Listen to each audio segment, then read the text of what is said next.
सुलेमान हैकल तामीर करता है। और बनी इसराइल के मुल्क मिस्र से निकल आने के बाद 480वें साल इसराइल पर सुलेमान की सल्तनत के चौथे बरस जियो के महीने में, जो दूसरा महीना है, ऐसा हुआ कि उसने खुदावंद का घर बनाना शुरू किया। और जो घर सुलेमान बादशाह ने खुदावंद के लिए बनाया, उसकी लंबाई 60 हाथ और चौड़ाई 20 हाथ और ऊंचाई 30 हाथ थी। और उस घर की हैकल के सामने एक बरामदा उस घर की चौड़ाई के मुताबिक 20 हाथ लंबा था, और उस घर के सामने उसकी चौड़ाई 10 हाथ थी। और उसने उस घर के लिए झरोखे बनाए जिनमें जाली जड़ी हुई थी।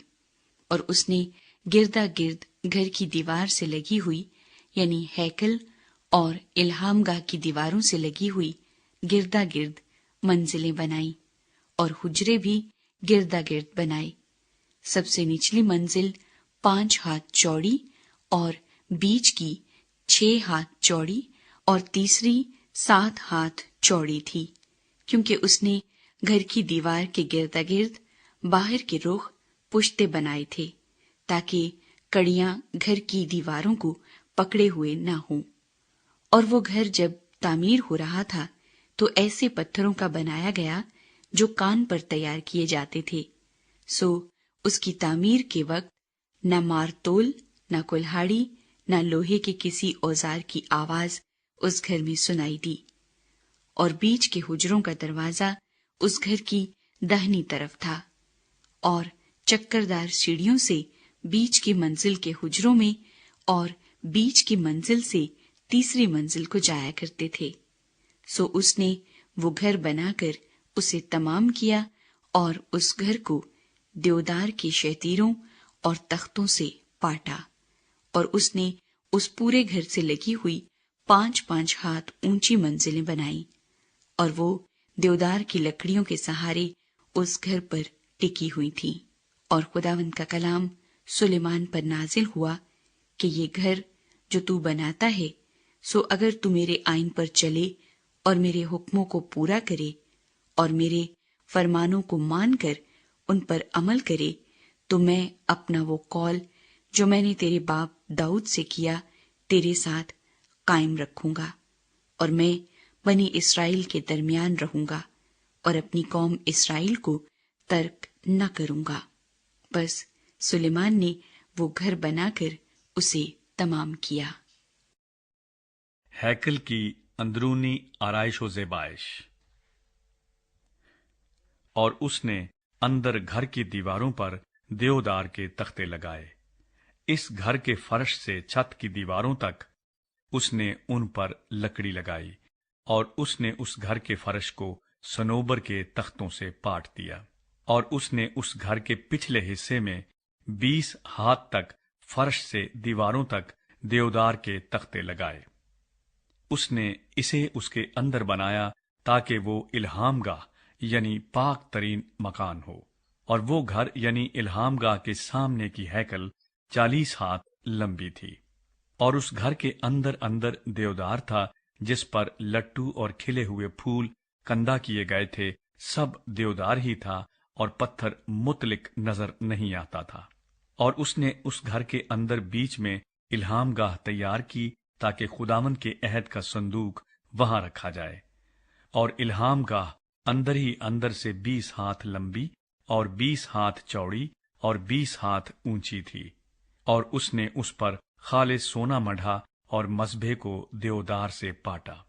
और सुलेमान ने उस घर को अंदर अंदर खालिस सोने से मढ़ा, और इल्हामगाह के सामने उसने सोने की जंजीरें तान दी और उस पर भी सोना मढ़ा।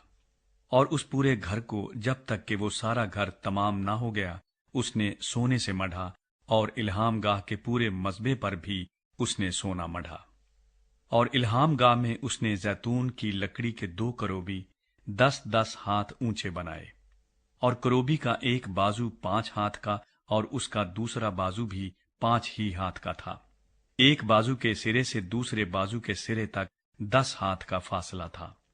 और 10 ही हाथ का दूसरा करोबी था। दोनों करोबी एक ही नाप और एक ही सूरत के थे। एक करोबी की ऊंचाई 10 हाथ थी और इतनी ही दूसरे करोबी की थी।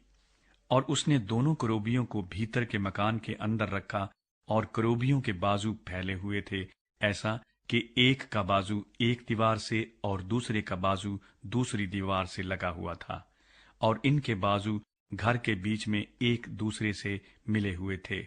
और उसने करोबियों पर सोना मढ़ा। और उसने घर की सब दीवारों पर गिरदा गिर्द अंदर और बाहर करोबियों और खजूर के दरख्तों और खिले हुए फूलों की खुदी हुई सूरतें कंदा कीं।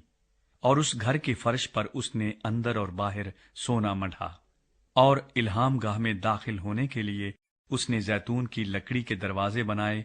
ऊपर की चौखट और बाजुओं का अर्ज दीवार का 5वां हिस्सा था।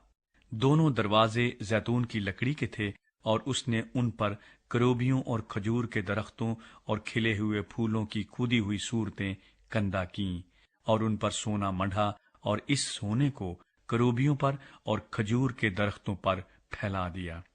ऐसे ही हैकल में दाखिल होने के लिए उसने जैतून की लकड़ी की चौखट बनाई, जो दीवार का 4था हिस्सा थी। और सनोबर की लकड़ी के 2 दरवाजे थे। एक दरवाजे के दोनों पट दोहरे हो जाते, और दूसरे दरवाजे के भी दोनों पट दोहरे हो जाते थे।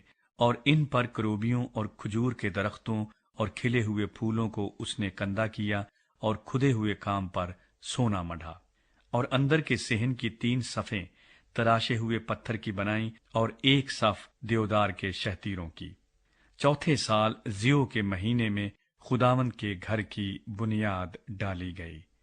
और 11वें साल बूल के महीने में, जो 8वां महीना है, वो घर अपने सब हिस्सों समेत अपने नक्शे के मुताबिक बनकर तैयार हुआ।